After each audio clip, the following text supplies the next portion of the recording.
let's get into now our next thing that we want to talk about. And before we do that, we want to thank our other sponsor for today, and that is Thirdsy, the nighttime collagen protein drink that is absolutely going to change for the better your sleep and your recovery. This has no melatonin in it. It's not habit forming. It has GABA, L-theanine, magnesium, a bunch of ingredients that when you take it at night are designed to help calm your central nervous system. So you fall asleep more quickly and you stay asleep longer and you wake up feeling good. I love this stuff. I say it all the time, but it's one of those things that's like whenever you find a product that makes this big of a difference, it's kind of like when we started CrossFit. We want to tell everybody about it because it's been so awesome. Like this is how Sip the Kool-Aid, sip the Yeah. Thirdsy. a gigantic difference in my sleep. And I'm not kidding with that. Like I don't get enough. Like I still go to bed a little too late, wake up too early, but the sleep that I am getting is of much higher quality. And I wake up feeling much better than I used to. Like I used to wake up around 6 being like, oh, I can't. Now I'm like, yeah, all right, time to go. Let's go. It takes me a second, but check them out. Thirdsy.com. That's THIRDZY.com. Use our code TEF. You will save 20% and you will absolutely improve your sleep and your recovery. And you're going to love drinking this stuff too, because it's like a nice little treat at night. It is. And these also have the individual travel packs as well. Yes, So which are in Tommy the bag, Tommy. Yes. put those, in the hospital to go bag. You and Pip are going to need them. Because I am 100% going to need it sleeping on whatever like IKEA ottoman they give me to sleep on. Usually, though, they had like a little like rubber couch that like folded out a little bit. Like it wasn't. I think knowing you and how you can sleep in like an airplane for 9 hours. Yeah. That's this will definitely help. It's the way it works is very gentle. So I fit it right into my routine. Make a cup of Thirdsy, pull out the phone, put on the blue light glasses, start playing New York Times Connections, Wordle, all the games. Then, brag to your friends about them by sending your results. And then by the time you're done, walk over to your bed and you're out. It's a good little routine there. TEF, that's the code, 20%. You will thank us and you will feel better. Okay, big thing we wanted to talk about today, and this has been talked about elsewhere. I was watching earlier before we came on, didn't have a chance to see the whole thing, but I know the guys on the Barbell Spin were talking about this. I know Coffee Pods and Wads have talked about this, and it has been something that has been sort of floating around in the ether. Yeah.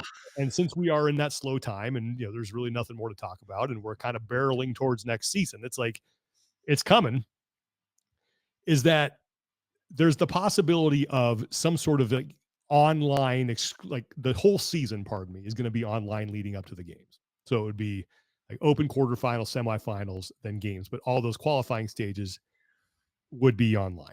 And that is, I don't think you need to, like, all you got to do is just look at the trajectory of what has been happening over the past couple of years to lead you to this conclusion, even if you had heard no talk about it. And that is, first off, in 2023, it started with semifinals where they said, okay, we're not going to stream every event. We're going to have one competition floor. We're going to mix it around. There were some reasons why that didn't quite work out because of the venues that they picked, as far as like saving money. But it was clear they were starting to pull back. Then this year, partners ran the events. So CrossFit wasn't running them, and they did not stream every day. So what's the logical next step? It's either it's like this stuff continues to contract. So I could see why you would make the leap that this is going to go all online. And I don't know how that's a good thing. It's not. I mean, and the only thing I can think of is that they'll let more people into semifinals, like more people have a chance to compete.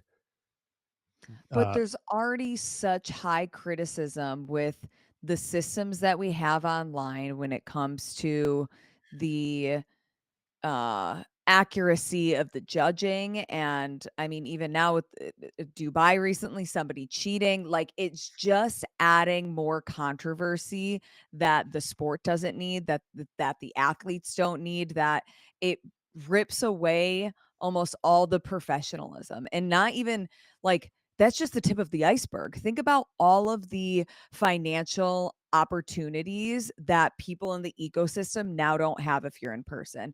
Sponsors missing out on all those opportunities. Content creators that go there and they shoot the athletes. They activate training camps that go there and activate athletes. I mean, you can have the earning opportunities online, but it's still not the same as in person. It just, to me, this cripples the ecosystem if you only have the CrossFit Games in person. I don't think people are going to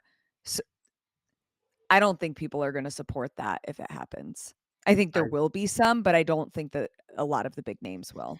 Yeah, I mean, I don't think it's going to be crazy to say that it'll be extremely divisive, but like even just from the crack, like first crack, do you have full faith in CrossFit running an entire season that's only online, given their ability to handle stages of online competition in the past 2 to 3 years?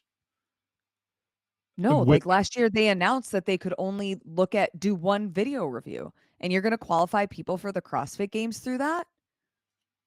Yeah, so that right there, okay, that's a major mark, right? So in past years, in the last year, they've cut back resources significantly. They've also admitted via their own process that they don't have the manpower or resources to fully turn over every stone to make sure that the stages of the season that are online are administered and regulated correctly, right? Or at least to the degree that inspires confidence around, the right people are getting through. And then now you're saying, oh, well, actually, we're just going to have more of that in lieu of the stages of competition that were pretty cut and dry in terms of like athletes get to be on the floor. You get to see what happens in real time. You get the feedback, you get the leaderboarding, you get all of those kind of like tactile experiences that inspire and build, the storytelling throughout the year. I, and that's on the heels of a season that left just probably the worst taste in anybody's mouth that the sport has had in its existence. yeah. Yeah, like it's and here's the thing. They may be handcuffed to the point where they have to do this, right? They may not have a choice for financial reasons and for, the the at the behest of the decision makers and owners of the company. Like it may be that's the ultimatum. You got to do this or you don't run the sport, given what's going on. And I think that's probably the most likely the most likely explanation for this whole thing, because at the end of the day, private equity's job is to drive value to their investors. John Woolley talks about this all the time, and I think he's right on. Yeah. They're going to do what's best for the bottom line, and what's best for the bottom line is to not spend that money on the semifinals, still charge people for the open, still charge people for the quarterfinals. Maybe you got to pay a registration fee for the semifinals if they let more people in. That would, and they could, the justification would be is that's going to help offset the cost for the judging that we need to judge these tapes and to watch everything. Yeah. And But I now mean, it makes your bottom line look better, which makes a sale more possible. But does it Yeah. if it ultimately is going to kill the sport? If it makes you more profitable, yes, That's not, yeah, absolutely. it's And not, they don't, But if the sport goes away, then the how sport is it isn't going to profitable? go away. It'll just be run differently. It but might be that's the I thing. don't think the methodology will go away, but I think that if this is the system they're changing to, I think the future of the sport is absolutely in as question. long as it's making them money. I don't think it matters.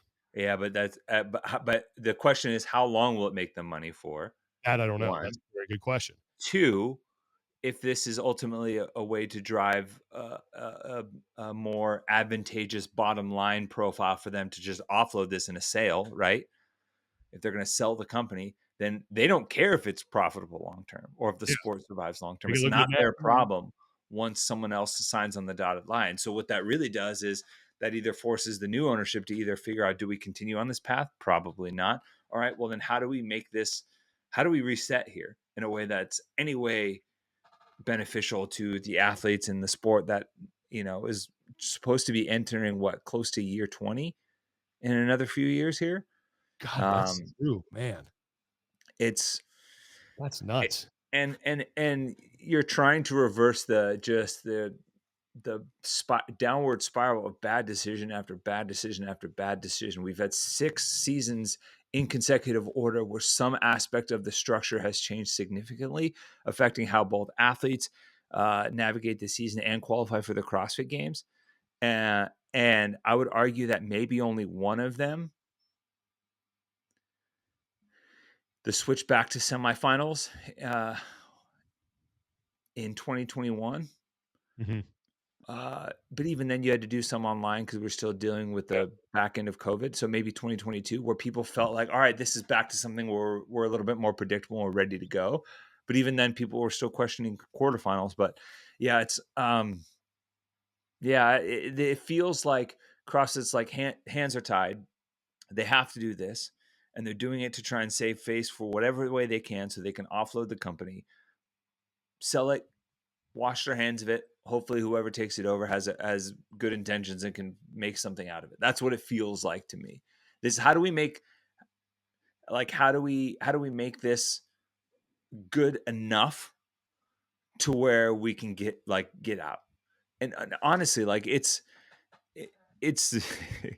we used to say this all the time, Sean. It's like the South Park election episode between a giant douche and a Aw. turd sandwich, right? It's like, okay, well, it's like, all right, we go to this all online format, and which basically means we're bottom line focused. We don't really care if people sign on, great, helps our bottom line. It's not going to be great for the sport, but if people don't, then the sport's going to die. And we either continue to set the bar lower and lower, or we let the sport die, or you hope that someone has enough resources, has a big enough backer to maybe create a competitor to this. And at that point, I don't know if CrossFit would fight them. I don't think they would. So let's talk about that for a second, because that's the next place I wanted to go with this. Is that Wh- this takes me? Go ahead, Lauren. You had something to add to that? No, I'm just wondering if what about the scenario that okay, it doesn't all go online and instead the competitions take ownership similar to the sanctional season. Is there a realistic possibility for that? I think, There, yeah, I think there yeah, would be, because again, as long as CrossFit's not footing the bill for that, and they can yeah, find a way to But do make, these competitions have enough money to do that? that's the well, issue. So that's the issue, is that, well, they can put on a competition. All right. But are they going to have like a live stream? Are they going to have coverage? That I don't know. But they could put on an in-person competition to where, like it was with the Sanctionals, where you had these events that were, hey, we're a sanction event, come and you could win our event. You're going to qualify to the CrossFit Games. And that could maybe run in that space. Those events could run in that space between quarterfinals and the games. You could even start it. You could even start it after the games, where the sanctional season starts, and you could try to earn a qualifying spot. Or if you want to compete through the season, you can go to the Open and all that stuff too. I don't know how that. I mean, I guess it yeah, gives you an in-person element. yeah, that's ultimately what's going to be tough, right? And Lauren brings up a great point, because the sanctional season, we did a full year of it in 2019. There were the initial buy-ins from event organizers, right? The ones that were really well established ran better events. There were some that were lesser established or created just for the sake of being this new event that offers a ticket to the games.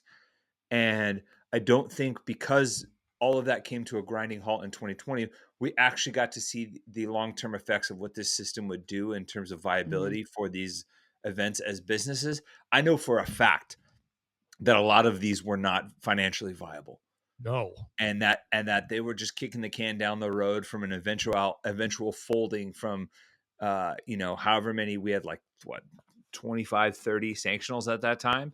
Mhm. And I wouldn't have been surprised if half of them were gone the following year or Yeah. 2 years Mhm. down the road, like less than a 50% retention rate, because the reality was that, like, you only get one games ticket.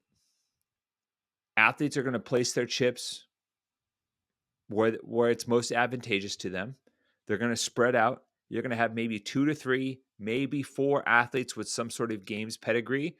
You might maybe get a few more if you throw some incentives away to get them out. And is that going to fill stadiums, sell tickets, fund a live stream? You know, Probably not. no. And you have to take into account the money market at that time too. Like, were these companies taking out banknotes that were lower interest rates back then? Definitely. Was Oh, money yeah. money chea was money cheaper? Mhm. Yes. So Well, so it's tough. this is the point I want to bring up, because I think it was Tommy brought up a competitor.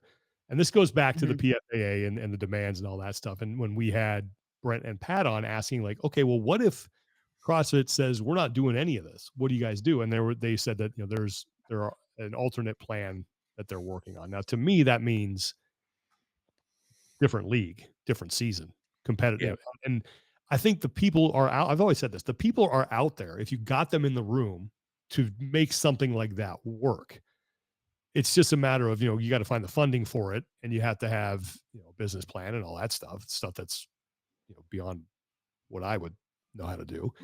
Yeah. But like that's all got to exist. But it would seem like if that were going to happen, this would be the time to do it, because I think I speak for most people when I say that most people would prefer fewer online competitions and more in-person opportunities to compete. And if somebody can offer that, and there's, financial incentive to join that league, why wouldn't they? I mean, it goes back to the example I always use is Live Golf and the PGA Tour. PGA Mhm. Tour was just a Great juggernaut, example. a monopoly. They could do whatever they wanted. It didn't matter because there's no other viable opportunity for professional golfers to go and make real money. And then Live Golf came around and said, "Hey, over here, we're going to do We have 54. real money. We're going to do, you will let you wear shorts. We're going to have crazy. Like, come on over here. We'll pay you a There's ton." gonna be music and DJs at our event. And all of a sudden, You PGA can Tour was wear like, shorts. yeah, Oh, the PGA Tour was like, wait a minute. And then and it was something that seemed impossible is now Yeah. what has happened. They have merged yeah. because they never had competition. I'm And not saying that's what happens here, but it does seem like the time is right for it. yeah, If and there's financial backing, there's That's yeah. the definitely problem. enough intelligent people that could make this happen, and people who I think have the right intention and could really see this through. But Mhm. if you don't have the funds, then it's just a Yeah. great dream. Yeah. Well, that's where, you have to be very cautious with the comparison too, right? Because like the Saudis had unlimited funds. They were throwing $100 million contracts to Mhm. like eh, people that had never won a major Mickelson before. and Laker, And right? Didn't Phil Mickelson sign with them for like a oh bunch of yeah, he signed a big one, and they started team golf. But more importantly, like it also drove really important policy change on the PGA side. It Mhm. forced them like different restructuring on like bonus structures and appearance fees and all like PGA signature events where everyone that makes a signature event gets a payout. So these guaranteed paydays and all these things that are still very new, but were driven by the fact that suddenly you had a competitor that was throwing real money around. And when you PGA is like, we've got the history and the tradition, and then all the live golfers are like, I'm on the coolest private jet in the world, drinking champagne in shorts, going to go play 54 Look at holes me of golf go. instead of 72. yeah. And and I have generational wealth, and they're like, those guys are having a lot of fun. Wonder what? Maybe if we're trying to grow the game, we have to step up. We can maintain the traditions, but maybe take a little bit different look. And that's what I hope this is in the card somewhere. Like Lauren said, there's plenty of people that can do that. Mhm. Like we talked about it before. I would get all of the biggest camps, the biggest coaches, the biggest athletes, the biggest like managing companies, for all the Mhm. biggest managers and athlete handlers in the space, get them together, talk to all the major brands, figure out something. Can we get aligned on something, on some baseline format? I would go, I would go do whatever I can to get all of the. I mean, you could extrapolate financial numbers relatively close with just some back of the napkin math. I think from 2015 to 2018, map that out, show the growth potential that it had there, You're talking and about the then there CrossFit was game season. what? You're talking about using the CrossFit game season as an Yes. example. Okay. Yeah, like when everything flowed in, because from 2015 to 2018, outside of combining two regionals, the structure of the season stayed the same um, for the most part. And so you say, hey, when things were the same, we were able to build this growth, just from a revenue standpoint, generate this type of revenue. And the end result from with eyeballs, engagement, everything like that, this money was on the table. And if you can get access to the CBS and Facebook contracts that were on the table that you showed, this was the money that was very much real. This, like, Someone offered us this. Would you There's the potential. would you do that? Like, let's say Tommy, you run Prestige Worldwide and you're going to do this thing, and you're like, okay, I'm going to do an open. I'm going to have a whole online competition for everybody. I've learned from what went wrong over here and how to run it properly or run it a little better. And we're going to implement some of those review changes and things here to make it more appealing to everyday athletes to know that they're going to be like, hey, it's going to be fun. It's going to be just like the open. We're going to have a leaderboard. Then you go to like a live, like you qualify out of that to like a live series of events. And I would keep it, 5 or 6 at the most. You don't need to go too big, too fast here. That seems doable. And then those qualify to a championship event. Like that seems, because I think in 2021, had they just gone back to open regionals games, I think people would have been just fine. But they just added hit the reset button on 2018. Yeah, just hit the reset button. That, like, I thought they kind of overcomplicated it. Just hit the reset button. So why not just start there and use that as a model? I mean, you'd have to change it because now you're hoping what you would get is like a series of 5 or 6 events where the same athletes would go every time and compete, and then like the top points getters would then go to the championship. Interesting. So it wouldn't be like a regionally based thing, because you want athletes traveling, right? Yeah, I think part of it too would come down to the conversations that you could have with any big backers on distribution, right? Like, could we potentially see, and this kind of goes back to some of the conversations that we were having with IMG back in 2019 when they were going to basically partner with like 7 to 8 of the Sanctionals, and this would have actually made them more viable, right? Partner with 7 to 8 of the Sanctionals and create this like live stream series, video storytelling series along the way through the season, that they as a massive company and has distribution all over the planet, they can actually sell that. That may dictate what that penultimate stage would be. The semifinals, regionals, whatever. That may be more of like, hey, we need 9 events globally that we can sell and know that people are going to show up and watch. And that's how we're going to get our that may be a little bit more flexible for me. And Lauren, how would you do this? You're not Commissioner Khalil. If I had a blank check, Wednesdays we're working. Absolutely. And everybody has a sparkle fanny pack. That is essential to success, in my opinion. But I would want to get the heavy hitters of each region that I know competitions are going to perform well. So South America, Brazil, absolutely there's going to be a competition there. Europe, like the French Throwdown, absolutely there's going to be a competition there. Maybe we even do 2 in Europe, because we know that people are going to get tickets there. And I would honestly condense the US and force spectators, if you want to come watch this, you have one opportunity before the CrossFit Games or whatever you would call it. And I would try to expand more in South America and Europe. Okay. But would it be, so what I guess what I'm saying is like how the season, how would that flow? Like, because what we're all used to now is it is sort of this funnel. We start the open, we pare it down to the quarterfinals, and then we pare it down to the semis, and then the elite of the elite. In this competitor season, I don't know that you need to include everybody like the open. I don't think you do. Having I think it's a real like your pro division. I think the open has to be there just for money generation.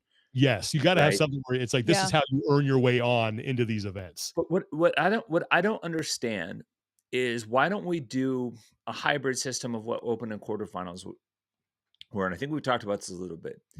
Make the open like 4 weeks. I missed the 5-week open. I love the 5-week open. I get, and I know I've been on this show as an affiliate owner. I understand. Totally get it, but still, 5 weeks was awesome. I mean, but people are getting it is for us, but also like the general members. And again, I speak from my affiliate. I've been to Tommy's affiliate, and I think that the people at your affiliate would love a 5-week open. 100%. The people at mine, I don't think so. But I don't think that the gym that I go to like bleeds the CrossFit culture that we all have. But here's what you do, right? you um, you sign up for the open. You opt in for if you qualify for quarterfinals, you opt in, right? You can check a box right away, or or you don't. Maybe even save that one. But you have a 3-week open. Maybe even make it 4 weeks, right? So 4 workouts. People feel like you can make that on the 5th week. What 20% drop off Mm-hmm. 5th week, and then that 5th like hybrid 6th week, like those 2 weekends, they release 4 workouts that you got to get done then, and that's what gets you to live competition. Yeah. You have 8 workouts, 6 weekends total, and really for the majority of the population, you're only doing it for a month. Yeah. And that's, I mean, and look, you're signing up for it. So you know what you're getting into. It's not you're being forced to do it. But I have in the 6 years now that we've had since 2018, I have yet to, no one has convinced me that open regionals games wasn't the best system that we had. Now I know Yeah, for financial reasons why that had to change. I get that, but it wasn't broken. They fixed it. yeah, And now if we go all online, I just don't know. Like I just feel like it's going to be like the people who are trying to put something to, who I'm assuming, I think there are people out there trying to put something together. They're going to come out of the woodwork pretty fast. Like, hey, guess what we have? Guess what we've been developing is And CrossFit can still run their thing. Now they don't even have to run the games. They can be like, all right, fine. This other pay, they're going to do a championship. We're just going to do an all online community event. And all it is going to be a moneymaker do for us. you think that they would ever surrender the games though? I've said this before. I think what CrossFit should do is just license the season to somebody. Yeah, I think that would be They can a run great the open, idea. makes money for them. Whatever happens in between open and games is someone else's business. And yeah, that company pays CrossFit a licensing fee to run it. In return, that company gets, they have to find a way to monetize it. They have to find a way to make money off of it, but they keep all those profits. yeah. And I then don't even think I don't even think someone who wanted to license it would give up the open. Like, do you really need like CrossFit to run the open? well, CrossFit wouldn't want to give that up because it makes money for them. Why would you have, like, that's a moneymaker for them. But What happens after that isn't. So let's but get if you're rid of not, that and let someone else but, figure it out. but I don't know if you're like not running the season now and you're just licensing it out, and for what, I don't, let's just throw a number out, a couple $1 million. Probably. That's literally a $2 million net profit, right? Like, I mean, just right away for just licensing it out. Mhm. That's not counting merchandise. You probably do a sweetheart deal with some advertising and media spots and media buys um, if they get like a major broadcast deal. That's probably more than you were making before. What, CrossFit? Yeah. Yeah, So why? well, that's what I'm saying. There's no risk. All they Yeah. gotta do is they just cash the check, let someone else worry about how to monetize it. Yeah. So that's why I think. But I think the partner, Or who any would do partner that would that? want to do that would want the open, would want the open money. Well, they would want the open money if they don't have a broadcast deal, like you were saying, in place. That's the key. They would need to get a broadcast deal, distribution, ticket money, all that. So who would do that? I mean, there's like, off the top of my head, I could think of like 6 or 7 people I could put in a room and they could probably figure out how to get it done. Yeah.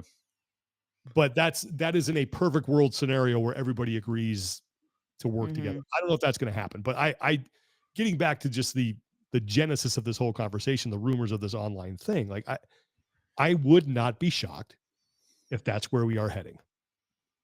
And then it's like, what happens after that? Like, to me, it just really opens the door for something else to try to, or someone else to try to jump into the space, because I don't think anybody's going to be happy with that decision to go all online. I know, I try to think of who that would serve. Like, is there a scenario that actually has a benefit to the athletes? And Online? yeah. Well, I think people Financially, sure. don't have to pay to travel. They can do all the workouts in their gym at the time of their choosing. So that's right away. The athletes are saving money. But to your point, it doesn't get them in front of an audience for But it sponsorship, things like right, that. and where's the storytelling? How do you learn I about mean, these athletes? it just kind of depends. You'd have to get involved with these camps, and some of the athletes have their own people doing that already. But Yeah. I'm kind of tossing around in my head whether or not like this really just is a not too big of a deal for the elites that are already established. They have their the camera guy, their photographer, their channels, and the up and comers that, yeah, they don't have to pay money to travel, but they don't get that in-person exposure that like helps Like, I build. think of Yella Hosta, was it 2 years ago when he won the semifinal, the Toast to Bar, Yep. what else was in it? I can, like, picture him in the lane, but that was the first time I really knew who he was, Mhm. and I hadn't seen any media coverage of him before that, so you just think of, like, those opportunities that happen on a broadcast, happen on a live stream that would be a miss for a lot Oh, of these athletes that are up and coming. Yeah. weeks every outlet in the space would still cover it. Like they're still going to talk about it. We're still going to Yeah. talk about athletes like we. Absolutely, but if there's no live coverage and there's no live events, and then the only way to consume what's happening is if the athletes have their YouTube videos on public or if a training camp does a vlog, I mean, that just you don't get the rawness of what's actually happening. Yeah, And I I don't know. think you start to lose viewership big time, right? Sports, like live sports, one of the few appointment television pieces we have left. Mhm. Oh, I don't think there's any doubt. Like it would, I don't think registration for the Open would be as much as it was last year. Oh, You'd probably see it tank. more than Yeah. that. Yeah, but I think people would still do it because they just enjoy competing. But you know, it's like, do we need to contract to survive? And I think that's probably what they're looking at right now. It's like, is that the smart decision? And I from like the standpoint from a fan, Contract to sell to not like, survive long well, term. yeah, well, that could be it too. Survive But short term. and Right. get to see Tyler. He was talking about this on the barbell spin. I had to stop. I had to go do something else, but he was talking about like getting his notebook out after thinking about 20, for 20 minutes of how this could be good. And I'm like racking my brain. And the only way I can think is like they're going to let more people in. We'll let more people in because it's online now. So it's more of an opportunity for other people to compete farther into the season. That's I the don't. only thing that I can think of. Yeah. Are people asking for that? Look what happened when we let more people in at the games. It was a cluster. Yeah, but I know, but online it doesn't really matter. As long Yeah. as there's a Right, the people that benefits are the bubble athletes, but yeah. the ones that actually are monetizing off of the sport and trying to help professionalize the sport suffer. Well, and then it's like here's the other thing too that now just popped in my head. If you let more people in the semifinals, it's like that thing with quarterfinals where if you have one bad workout, it's not Mm, your 20th, you're now 75th and are you because Yeah. watching so all many other those people can videos get. before? Well, that's not gonna. We know that's never gonna happen. So I it's know, just I'm just like, now we're adding on to all yeah. of the issues. I don't know. Like I just don't know where the silver lining with this is. I wanna believe that these are all just rumors and that at the very least, the Right now, season yes, structure stays the same. but like I I'm said, gonna hold on to that because I keep going back to that job posting, the opening. Maybe yes. that's a sign of hope that things are gonna be in person and everything's gonna be But just fine. follow like, again, just in the years, Tommy, when we were there from, like, 2012 to 2018, the trajectory of the games was up and to the right. Like, every year, something got improved. "Hey, we're doing this year," "Hey, we're doing live. We're gonna stream all the regionals live. We're gonna have studio coverage that brings them all together." Like, stuff kept Yeah. getting added, and Yeah. then it It all was got the knocked Kylo down. Ren meme. More, Yeah, and then more, ever since then, more. it has been down and to the right. We're taking things away. We're not covering it as much. But So you badly just follow that burned. out to its logical conclusion, and this is where it leads you is to eventually we're gonna go maybe Yeah. sooner rather than later. And I think what happened at the games may have been an accelerant in that process. And it would not shock me. And what's that phrase? There's a non-zero chance Yeah. that it's all online next year. What if you had to guess, what would you think the percentage chance is? Now, Yeah. I think it's 50-50. Might even be higher. but I'm a pessimist sometimes. I was So gonna say, who pissed in your coffee this morning, I'm just Sean? I'm so I just like I don't know. I just look at the trend. I just look at where things have been going the past couple of years. It's not like there was hope in 2021 when they really went big with the games and it's like okay we're back and there's like nope, just kidding. JK. Yeah. I don't know. 50 is a lot. Yeah, and I feel bad that I don't necessarily disagree with you at that. But I'm gonna that's lean more to it's gonna go to a sanctionals model like a and hybrid model. I think that's probably more realistic. a than hybrid. hybrid. A Yeah, hybrid. I think that's probably yeah. I think that would be in their best interest. That's like the best worst option. Yeah. I hate that. Oh I God. hate that we're talking about this. Yeah. No, Wow. I know, but like I said, it's out there, and I'm going to go back and finish watching what Tyler and those guys are saying about it. I feel like Because Bill the Butcher. My boy, look what they did to my boy. Oh, yes, but look, silver lining, opportunity for someone else to come in and try to do something else. And what that is, I don't know, but I do think look, people just want more live competition. They want a season that has live competition where athletes compete the athletes want that too. How many times you talk to Justin Kotler when he's on Death by? He's like, we need to get people in person. I don't like online. And no one does.